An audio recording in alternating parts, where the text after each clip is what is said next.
शायद मेरा लंबा चौड़ा कुछ परिचय दिया जाएगा, इसीलिए मैं पहले खड़ा हो गया।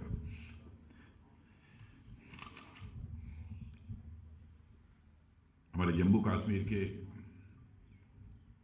माननीय उपराज्यपाल श्री मनोज जी सिन्हा, जम्मू कश्मीर के माननीय मुख्यमंत्री जनाब उमर अब्दुल्ला साहब, मिनिस्टर जल शक्ति जनाब Javed Ahmed Rana, Shri Satish Sharma, minister government of Jammu Kashmir Shri Jugal Kishore ji Sharma, member of parliament Jammu Kashmir, general Anil Chauhan, chief of defence staff, lieutenant general M V Suchindra Kumar, GOC-in-C northern command, Shri Atal Dulloo, chief secretary Jammu Kashmir, यहाँ मौजूद अन्य हमारे सारे जनप्रतिनिधिगण, अधिकारी वर्ग, हमारे सभी सम्मानित वेटरन्स, वीर नारियां और मेरे मीडिया के मित्रों, वेटरन डे के अवसर पर आज अखनूर में आप सबके बीच आना मैं मानता हूं कि हमारे लिए बहुत ही एक प्रसन्नता का विषय है। मैं यहां उपस्थित और पूरे देश के सारे वेटरन्स और उनके परिवारजनों को मकर संक्रांति और नव वर्ष की हार्दिक शुभकामनाएं देता हूं। ऐसा माना जाता है कि मकर संक्रांति का दिन अपने परिवार वालों के साथ मनाया जाना चाहिए। तो आज मैं अपनी लार्जर फैमिली यानी हमारे वेटरन्स के साथ संक्रांति का पर्व मनाने आप सबके बीच यहां आया हूं। साथियों, नाम इसके भले ही अलग अलग हों, लेकिन आज के दिन का उल्लास पूरे देश में एक जैसा ही रहता है। इसलिए इस मंच से मैं आज के दिन का उत्सव मनाने वाले हर एक भारतीय को अपनी तरफ से ढेर सारी हार्दिक शुभकामनाएं देता हूं। और ये अच्छी बात है कि इस बार का वेटरन्स डे समारोह हम सब अखनूर कश्मीर में मना रहे हैं। यह निश्चित रूप से हमारे लिए बहुत बड़ा क्षण है, क्योंकि आप देखिए 3 वर्षों से जाने अनजाने में या फिर चाहे अनचाहे सरकारों ने कश्मीर को अलग तरीके से ट्रीट किया है। इसका परिणाम यह हुआ है कि हमारे कश्मीरी भाई बहन कभी भी उस तरह का जुड़ाव महसूस नहीं कर पाए। मैं इतिहास के उन पन्नों को नहीं पलटना चाहता हूं, मैं बस यही कहना चाहता हूं कि वो पुराने दिन अब चले गए। अब हमारी सरकार की सबसे बड़ी प्राथमिकता है कि हमें कश्मीर और देश के बाकी हिस्सों में जो भी थोड़ी बहुत दिलों की दूरियां रही होंगी उसको मिटा देना है। और मैं उमर अब्दुल्ला साहब जो यहाँ के मुख्यमंत्री हैं, मैं उनको बधाई देना चाहता हूं। इस दिशा में उनके द्वारा कदम उठाए जा रहे हैं। सरकार में आने के बाद हम अपने प्रयासों को जमीनी धरातल पर लेकर आए हैं। इस हमारे लिए कश्मीर क्या है यह ज्यादा बतलाने की जरूरत नहीं है। अखनूर में वेटरन डे का मनाया जाना इस बात को साबित करता है कि हमारे दिल में जो स्थान दिल्ली का है वही स्थान अखनूर का है, वही स्थान यह कश्मीर का है। हिमालय की तलहटी में स्थित यह क्षेत्र अपने आप में बहुत ही सुंदर जगह तो है ही, इसके साथ साथ इस स्थान का एक ऐतिहासिक महत्व भी है। कहा जाता है कि यहाँ की गुफाओं में पांडव अपने वनवास के दौरान रुके थे। जो जिस म्यूजियम का आज मैंने लोकार्पण किया है उस म्यूजियम में इसे दर्शाया गया है। भगवान परशुराम का भी इस धरती से नाता रहा है। लेकिन साथियों, पर्यावरण की सुंदरता को समेटे हुए यह स्थान क्लाइमेट की दृष्टि से भी कहीं ज्यादा दुर्गम भी है। भारत के अलग अलग क्षेत्र से लोग इस स्थान पर आते हैं, यहाँ की प्रकृति का वह आनंद उठाते हैं। लेकिन एक बात यह ध्यान देने वाली है कि जो भी व्यक्ति इस स्थान पर आता है वह इसका अनुभव कर पाता है कि यहाँ पर रहना कहीं ज्यादा चुनौती भरा काम है। लोग तो कुछ दिनों के लिए आते हैं, घूमकर चले जाते हैं, लेकिन आप सब ऐसी जलवायु में भी, ऐसे माहौल में भी तमाम चुनौतियों के बावजूद एकदम मजबूत मुस्तैद होकर हमारी सीमाओं की सुरक्षा करते हैं। मैं समझता हूं ये अपने आप में बहुत बड़ी बात है। यहां पर हमारे सारे वेटरन्स मौजूद हैं। बहुत बड़ी संख्या में हमारे सेना के जवान भारत की सीमाओं की रक्षा करने के लिए और आतंकवाद को शिकस्त देने के लिए अपना बलिदान भी देते हैं। मैं कभी यदि विचार करता हूं कि क्या कारण है, कौन सी वह भावना है कि हमारे सेना के जवानों को देश की सीमाओं की सुरक्षा के लिए अथवा इस आतंकवाद से मुक्ति दिलाने के लिए अपना सर्वस्व न्यौछावर करने की प्रेरणा देती है, तो स्वाभाविक रूप से मैं इस नतीजे पर पहुंचता हूं, मान, सम्मान, स्वाभिमान हर मनुष्य के हृदय की यह बलवती भावना होती है। व्यक्तिगत सम्मान, मान यह होता है, स्वाभिमान होता है।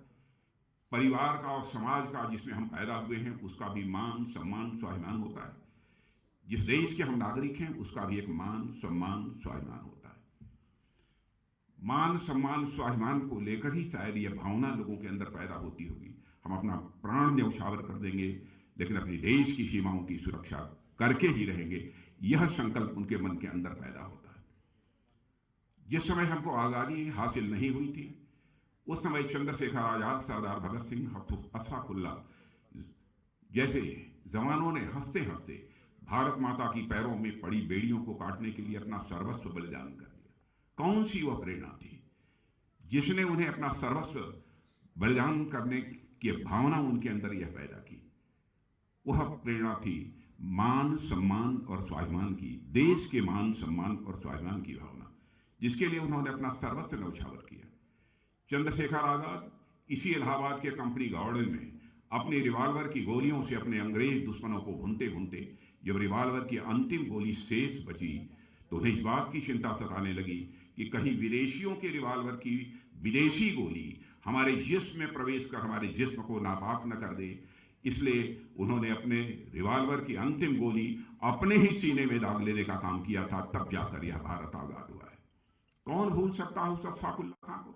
21 साल की जवानी थी, मां कहती थी बेटा शादी कर ले, लेकिन अशफाकुल्ला के दिल में तो आजादी हासिल करने की दीवानगी थी। बार बार वह मां के आग्रह को टाल देता था। लेकिन अंग्रेजों की हत्या करने के मामले में जब फांसी की सजा हुई, फांसी के तख्त पर ले जाया गया, तो मजिस्ट्रेट ने पूछा, बोलो अशफाकुल्ला, तुम्हारी अंतिम मुराद क्या है? जो भी तुम्हारी अंतिम मुराद होगी यह संदेश तुम्हारी मां तक पहुंचा दिया जाएगा। बहादुर अशफाकुल्ला, राष्ट्रीय स्वाभिमान के धनी अशफाकुल्ला खां ने मुस्कुराते हुए यह कहा कि मेरी मां की अंतिम इच्छा थी कि अशफाकुल्ला उसका बेटा शादी कर ले। आज मैं यहां पर खड़ा हूं, जाकर मेरी मां तक यह संदेश पहुंचा दे कि तुम्हारा बेटा आज फांसी के तख्त पर खड़े होकर तुम्हारी मुराद पूरी करने जा रहा है। यह स्वाभिमान की भावना थी, राष्ट्रीय स्वाभिमान की भावना थी, जिसने चंद्रशेखर आजाद, सरदार भगत सिंह, अनगिनत ऐसे लोग हैं जिनको कि देश के लिए अपना सर्वस्व न्यौछावर करने की प्रेरणा दी।